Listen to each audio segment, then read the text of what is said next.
Bag नाज़रीन, असां गुफ्तगू पिया कयूं साइफ़र केस जे फ़ैसिले ऐं उनमें उन खां पोइ जेका पैदा थियल सूरत हाल आहे उन ते ई नईम कुरैशी साहब सीनियर सहाफ़ी आहिनि, तज़िया निगार आहिनि, मूंसां गॾु स्टूडियो में मौजूद आहिनि। कुरैशी साहब, एक और चीज़ ये कि जिस तरह मैंने पहले भी सेगमेंट में आपसे पूछा था कि इसकी टाइमिंग बड़ी इम्पोर्टेंट है कि इस वक्त वो फैसला सुनाया गया है और PTI के बानी को और शाह कुरैशी को इस वक्त सज़ा दी गई है जब इलेक्शन में अब चंद रोज़ बचे हैं। तो ये इलेक्शन की जो सूरत हाल पर कितना असरअंदाज होगा ये फैसला? आपको क्या लगता है कि वो उम्मीदवार जो अब PTI के निशान पर तो इलेक्शन नहीं लड़ रहे, आज़ाद हिस्से में लड़ रहे हैं, लेकिन PTI उनको ऑन कर रही है, उनको सपोर्ट कर रही है, तो उनकी पोजीशन इस फैसले के बाद क्या होगी? देखिए, मैं समझता हूं कि ये फैसला भी जल्दी में इसीलिए किया गया है कि 8 तारीख से पहले इमरान साहब को सज़ा दे दी जाए। और उसकी वजह यह है कि संडे को जो रैली हुई उनके कहने पे पाकिस्तान भर से लाखों लोग जो हैं वो सड़कों पे आए और उन्होंने इमरान खान साहब के साथ यकजहती का इजहार किया। अब सूरत यह है कि जब पूरे पाकिस्तान में संडे को रैलीज निकल रही थी तो पुलिस ने बहरहाल उन्हें रोकने की बहुत कोशिश की लोगों को, ये बात सबको मालूम है। उससे अंदाज़ा हुआ फैसला करने वालों ने कि अगर संडे के दिन सिर्फ एक कॉल पे इतने लोग निकलेंगे तो 8 तारीख को तो करोड़ों की तादाद में वोटर्स निकल आएंगे। और जाहिर है कि 8 तारीख को कोई रैली जलसा जुलूस तो नहीं होगा, लोग सिर्फ वोट डालने के लिए आएंगे। तो ये आप समझ लीजिए कि ये जो टाइमिंग के एतबार से मुझे ऐसा लगता है कि ये इमरान साहब के जो वोटर्स हैं उन्हें मायूस करने की एक कोशिश है कि वो बैठ जाए कि अब इमरान साहब तो 10 साल के लिए गए, लिहाजा अब हमने वोट डाल के क्या करना है। हमने बाकायदा बहुत सारे जो तज़िया निगार हैं उनको ये कहा गया कि वो कहें कि जी अब तो दिलचस्पी नहीं है, लोगों को वोट नहीं डालेंगे। लेकिन मैं ये समझता हूँ कि इस तरह की किसी भी कोशिश से फ़र्क नहीं पड़ेगा। मुझे लगता है कि लोग बहुत बड़े पैमाने पे जो है वो वोट डालने की कोशिश करेंगे। डॉक्टर साहब, आपको क्या लगता है कि ये वाकईतन PTI के वोटर्स को मायूस करने के लिए, उनको घर बैठने पर मजबूर करने के लिए ये इस वक्त फैसला सुनाया गया? मेरे ख्याल में अब ज़ाहिर है तो इस फैसले को आज के हालात पर के साथ ही कनेक्ट करेंगे। तो क्या आपको क्या लगता है कि पब्लिक ओपिनियन क्या पैदा होगा? सिर्फ PTI का नहीं बल्कि जनरली जो पब्लिक है हमारी, उसके पास क्या परसेप्शन बनेगा इस फैसले के बाद कि अब ये सही हुआ या गलत हुआ? देखिए, बात यह है कि इमरान खान साहब पहले भी सजा याफ्ता हैं। एक केस में तो उनको ऑलरेडी सजा पहले भी हो चुकी है, अब दूसरे में हो गई है। इलेक्शन के लिए वो नाअहल हो चुके हैं ऑलरेडी। पहले की अगर ये सजा ना भी होती तो तब भी वो नाअहल थे। PTI के पास ना उनका इस वक्त लीडर उनकी कैंपेन चला सकता है, ना वो बाहर आ रहे हैं, वो अंदर हैं, जेल में हैं, और प्लस उनका बल्ले का निशान भी गया। तो अगर ये सजा ना भी होती तो PTI को जितना वो नुकसान हो चुका है उनकी अपनी गलतियों की वजह से, वो तो ऑलरेडी हो चुका था। अब ये सजा होने से सिर्फ ये हुआ है, देखिए सजा होने से आप किसी को वोट डालने से रोक तो नहीं सकेंगे ना। सजा हुई है इमरान खान साहब को, मैं उस बहस में नहीं पड़ता जायज हुई ना जायज हुई, लेकिन सजा हो गई। सजा होने के बाद इमरान खान साहब को आप मतलब ये तो नहीं कर सकते ना कि उनके वोटरों को आप रोक देंगे कि सजा होगी है तो अब आप वोट डालने ना जाएं। बल्कि अगर वोटर वोट डालना चाहता है तो मैं समझता हूं कि वो रिएक्शन में ज्यादा जाएगा कि भाई मेरे कायद को सजा हो गई है तो मैं रिएक्शन में वोट डालने ज्यादा जाऊं। अब वो कितना वोट डालने जाएगा ये 8 फरवरी को जब रिजल्ट आएंगे रात को वो वाज़ेह हो जाएगा कि PTI के कितने लोगों ने वोट डाले हैं। लेकिन मेरा ख्याल है कि PTI का वोट बैंक ऑलरेडी बहुत बुरी तरह से तकसीम हो चुका था, जिसमें उनका वोट बैंक फॉर एग्जांपल देखिए PTI की एक धड़ा बना अलीम तरीन साहब की और जहांगीर तरीन साहब की क़यादत में पंजाब में, जो आपके बहुत सारे उम्मीदवार ले उड़ा। इसी तरह जो आपके इलेक्टेबल्स थे वो सारे किसी न किसी पार्टी में शिफ्ट हो गए। परवेज खटक ने अलग बना ली, परवेज खटक साहब का एक धड़ा बन गया। ये 3 पार्टियां तो ऑलरेडी PTI में बन गई। फिर उसके बाद ये हुआ कि बल्ले का निशान जाने के बाद बहुत सारे हलकों में पोजीशन ऐसी है खासतौर पर पंजाब में कि जहां पीटीआई का एक उम्मीदवार नहीं है मध्य मुकाबिल, यानी कि नून लीग के या पीपल्स पार्टी के, बल्कि जिन्होंने टिकट के लिए अप्लाई किया था और टिकट का फैसला अब तो हो ही नहीं सका कि बल्ला किसको जाना है, तो निशान किसको मिलना है। तो अब पंजाब में कई हल्के ऐसे हैं जहां पे पीटीआई के अपने ही 2-2, 3-3 उम्मीदवार खड़े हैं, 4-4, 6-6 भी खड़े हैं। तो ये वोट बैंक तो ऑलरेडी आपस में तकसीम हो गया।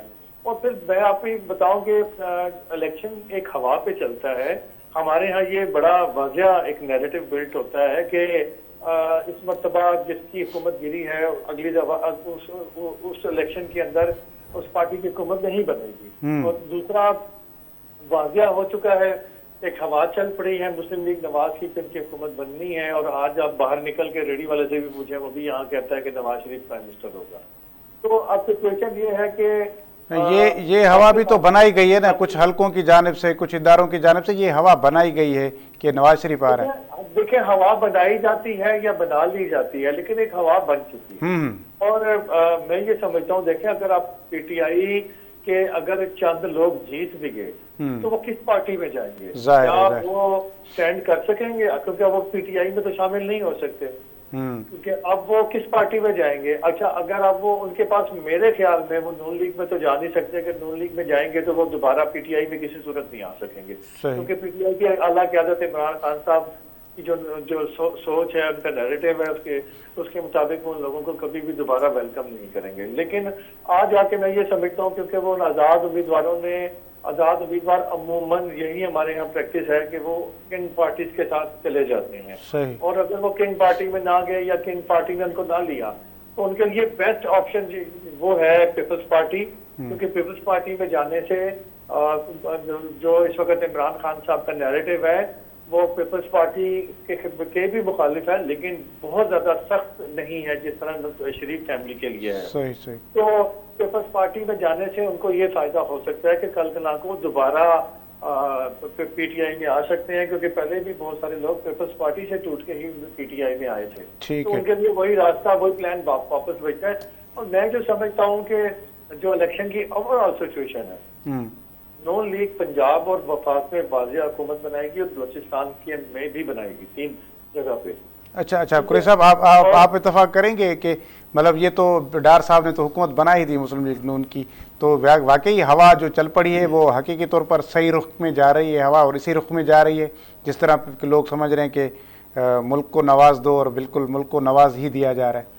देखिए, जिस तरह से हवा बनाने वाली बात है तो उसके तहत तो ज़रूर बन जाएगी, लेकिन बात यह कि हमारा तज़िया ये नहीं है कि जी हवा किसकी बन रही है और इदारे किसकी हुकूमत बनवाने वाले हैं। असल बात यह है कि क्या इस तरीके से मुल्क में सियासी इस्तेहकाम आ जाएगा, क्या मुआशी इस्तेहकाम आ जाएगा इस तरह ज़बरदस्ती करने से? अभी आप देख लें कि मुस्लिम लीग नून की हवा क्या बन गई है, वो तो जलसे नहीं कर पा रहे। ऐबटाबाद का जलसा बुरी तरह फेल हो गया, रावलपिंडी का जलसा बुरी तरह फेल हो गया। तो इसी तरह पीपल्स पार्टी की जो इंतखाबी मुहिम की आप बात कर रहे थे, उनकी इंतखाबी मुहिम सिंध में बहुत अच्छी चल रही है, पंजाब में भी ऐसा चल, लेकिन उन्हें पेशावर में सेट बैक हुआ, रावलपिंडी में उनका जलसा अच्छा नहीं हुआ। सिंध में बेशक उनकी अक्सरियत है, सबको पता है, हमेशा से है, इस दफ़ा भी हो जाएगी। पंजाब में इस दफ़ा उन्होंने बहुत कोशिश की है, बिलावल भुट्टो साहब का जलसा भी अच्छा हुआ, लेकिन सेट बैक भी हुआ उन्हें। इसी तरह मुस्लिम लीग नवाज ने अगर कंपेन के हिसाब से आप देखें तो उनकी कौन सी कंपेन चल रही है, जल्द से वो पोस्टपोन कर रहे हैं। नवाज शरीफ साहब कौन से एक्टिव हैं? तो ये कहाँ हवा चल रही है उनकी? हवा तो उसकी चलती है जो जेल में बंद है, तब भी उसकी हवा चल रही है। उसे हवा कहते हैं कि अवाम में पसंदीदगी किसके लिए? इमरान साहब के बदतरीन मुखालफिन जो हैं, जितने सहाफ़ी आप लगा लें, अंसार अब्बासी, जावेद चौधरी, तलत हुसैन, सब मानते हैं, ये सारे मानते हैं कि जी अगर फेयर इलेक्शन हो गया तो पीटीआई जीत जाएगी। तो हम पीटीआई का, हाँ, मतलब इन मानों में कि भाई पीटीआई के मुखालिफ सहाफ़ी में शुमार होता है ना उनका। तो बात यह है, हर आदमी एडमिट कर रहा है कि फेयर इलेक्शन तो पीटीआई जीत जाएगी। सुहेल वडाइच साहब कहते हैं जीत जाएगी। कौन से नामवर साहब ये जो नहीं कहते? किसने कहा कि जी नवाज शरीफ जीत जाएगा? कोई नहीं कहता जनाब। तो बात यह है कि हाँ, अगर किसी ने तय कर लिया है तो फिर दूसरी मतलब फिर 2018 रिपीट होगा, फिर तो सिंध में भी नवाज शरीफ की हुकूमत बनवा दें, उसमें क्या है? यहाँ तो आ ही नहीं रहे, यहाँ तो आ ही नहीं रहे ना वो। हाँ, यहाँ तो आ ही नहीं रहे वो। नहीं डॉक्टर साहब, फिर तो ये तो 18 वाली रिपीटेशन हो जाएगी, वो रिपीट टेलीकास्ट होगा, 18 वाला इलेक्शन, 24 वाला इलेक्शन, इसी तरह। देखिए बात के मेरे मोहतरम भाई कुछ हवाले दे रहे थे सोहेल बड़ाई साहब और सबके, कि उन्होंने कहा पीटीआई जीत जाएगी। मैंने तो नहीं देखा ऐसा कोई तजिया उनका, लेकिन बहरहाल उनकी बात काबिल एहतराम है। मैं ये गुजारिश कर रहा हूँ, अब मुझे एक चीज बताते हैं कि जब जिस पार्टी के पास ना उसका निशान है, ना कैंडिडेट की शनाख्त हो रही है आवाम को कि हमारा उम्मीदवार पीटीआई का है कौन और कौन कौन है, फिर पीटीआई के 3 धड़े बन चुके हैं, कायद उनका जेल में बैठे हैं, अवाम को पता चल चुका है कि हुकूमत नहीं बननी। और जो फिर ये जो एक होते ना मायूसी और गिले शिकवे या इल्जाम जो इलेक्शन से पहले लगना शुरू जिस उम्मीदवार या पार्टी की तरफ से लगते हैं लगाए जाते हैं, तो उसमें बड़ा वाक़या पैगाम होता है कि वो हार रहे हैं। और ये इस वक्त गिले शिकवे या ऐसे इल्जाम सिर्फ और सिर्फ पीटीआई ही लगा रही है। बाहर क्या है, बात यह है कि मैंने आपके सामने अपना एक नाकिस राय और नाकिस तजिया रख दिया है कि पंजाब, वफाक और बलोचिस्तान 3 जगहों पे नून लीग की गवर्नमेंट बनेगी, और बाकी 8 फरवरी को जो होगा जाहिर बात है वो सामने आ जाएगा। हमारी अपनी नहीं, आप हुकूमत मखलूत बना रहे हैं या उनकी बस अकेले हुकूमत बनाएंगे? मेरे जो तजिया है या जो मेरे पास मालूमात हैं, या मखलूत हुकूमत बनेगी वफाक में, और अपोजिशन लीडर होंगे बिलावल भुट्टो जरदारी। अच्छा, सही। और इनके साथ कोई एक आध छोटी जमात एएनपी वगैरह इस तरह की किसी छोटी जमात के इम्कानात हैं कि वो इनके साथ होंगे। चलिए, अगर इस बार ये हुआ है कि आजाद सबसे ज्यादा खड़े ना, तो उनके क्या रेशो बन रहा है कि वो उसकी क्या आप प्रेडिक्शन करेंगे कि आजाद का कितना रेशो जीत कर आएगा और वो फिर किस जमात में जाएंगे? ताई आपको पता है पाकिस्तान की तारीख इलेक्शंस की कि जो आजाद जीते हैं वो मेजॉरिटी हुकूमत में जाते हैं, 90% वो उस पार्टी में जाते हैं जिसकी हुकूमत बन रही होती है, ताकि वो अपने हल्के में काम करवा सकें। और किसी भी मुसीबतों में, किसी जो हमारे यहाँ सियासत होती है कि जो आज़ाद नहीं आता तो फिर साथ शामिल नहीं होता, तो फिर उसको बहुत सारी सोबतों का सामना करना पड़ता है उनसे बचने के लिए, और बहुत सारे मसाइल से बचने के लिए वो अमूमन हुकूमतों में शामिल होते हैं। अब देखना ये होगा कि नवाज शरीफ को उनकी पार्टी कितनी सीट्स लेती है। मेरा ख्याल में मुस्लिम लीग नवाज ओवरऑल 100 से लेके 110 सीटें लेगी, और अगर ये उतनी सीटें जो हमारी जो कैलकुलेशन है पंजाब में खास तौर पे, अगर वो इतनी सीटें ले जाते हैं तो उसके बाद रिजर्व सीट्स में भी जो मेजर शेयर होगा, जो देखें इसमें ना एक, वो तो जाहिर एमएनए जिसके ज्यादा होंगे तो रिजर्व सीट ज्यादा होंगे। मेरी नजर में सबसे बड़ा एक और रोल है, वो है रिजर्व सीट्स का, जिसमें 10 अकलियतों की सीटें हैं और 60 सीटें हैं खवातीन की। ये 70 सीटें हैं। ये 70 सीटें किसको जाएंगी? पीटीआई का तो आप देखना 4.1 पे एक मखसूस निश्चित मिलनी है 4.1 पे, सही। तो पीटीआई की पास तो इसका मतलब है एक भी सीट नहीं है उनके, उन 70 में से होगी, और उनकी तो ऑलरेडी लिस्ट ही वापस दे दी गई है क्योंकि उनका निशान खत्म हो गया। सही। तो उनकी तो वो उस 70 से तो वो ऑलरेडी पहले ही आउट हो चुके हैं। अब उस 70 में जो बड़ी मेजर शेयर है वो भी नून लीग उठाएगी, और दूसरे नंबर पे पीपल्स पार्टी उठा लेगी। फिर बाकी जो है वो एमकेएम हो जाएगी या जेयूआई हो जाएगी, कुछ कौम परस्त जमातें हैं बलूचिस्तान की, कुछ वो उठा लेंगी। तो ये सारी चीजें ऐसे तकसीम हो जाएंगी, लेकिन पीटीआई के पल्ले कुछ नहीं रहेगा। पीटीआई को वहां कुछ भी नहीं मिलेगा। वो तो खैर पीटीआई इस वक्त है भी नहीं ना, पीटीआई तो इस गेम में ही नहीं है ना, क्योंकि इलेक्शन के तो बैलेट पेपर पे जो पार्टी नहीं है वो तो असेंबली में भी नहीं होगी। बिलाल साहब से एक सवाल बात यह है कि अगर 70 सीटों में से 40 सीटें भी अगर नून लीग ले जाती है, बिलाल साहब को कुरैशी साहब कुछ पूछना चाह रहे हैं, कोई मुश्किल नहीं रहेगा ना कुरैशी साहब की। ऑलरेडी जो इत्तेहादी जमातें हैं इस वक्त, जैसे बलूचिस्तान में नेशनल पार्टी है, पीके मैप है, पीके मैप है, महमूद खान अचक जही साहब वाली पार्टी, बाप पार्टी भी आने के लिए तैयार बैठी है। उन्होंने इंदिया भी दिए हैं कि वो नून लीग के साथ। डॉक्टर साहब प्रोग्राम का टाइम खत्म होने को, प्रोग्राम जो भी हुकूमत वफाक में बनती है, डॉक्टर साहब प्रोग्राम का वक्त खत्म होने को, बस कुरैशी साहब आपसे कुछ पूछना चाह रहे हैं, वो सवाल करना चाह रहे हैं आपसे, तो फिर मैं प्रोग्राम खत्म करूंगा, जल्दी जवाब दीजिएगा। जी डॉक्टर साहब, मैं ये पूछना चाह रहा था कि आपकी मालूमात के मुताबिक खैबर पख्तूनख्वा में मौलाना फजलुर रहमान साहब को कितनी सीटें मिल रही हैं? देखिए मेरे ख्याल में मौलाना फजलुर रहमान कौमी असम्बली की मेरे हिसाब में तकरीबन 7 से लेकर 9 सीटें वहां से जीतेंगे कौमी असम्बली की, और इनकी तकरीबन 2 से 3 सीटें बलूचिस्तान से आएंगी, तो उनका टोटल मजबूरी स्कोर 13-14 के आसपास होगा तो कौमी असम्बली में, जो मेरी अपनी कैलकुलेशन है, जो मैंने उनको मॉनिटरिंग की। तो फिर चले जाते जाते यही बता दें, केपी में फिर कौन हुकूमत बना रहा है?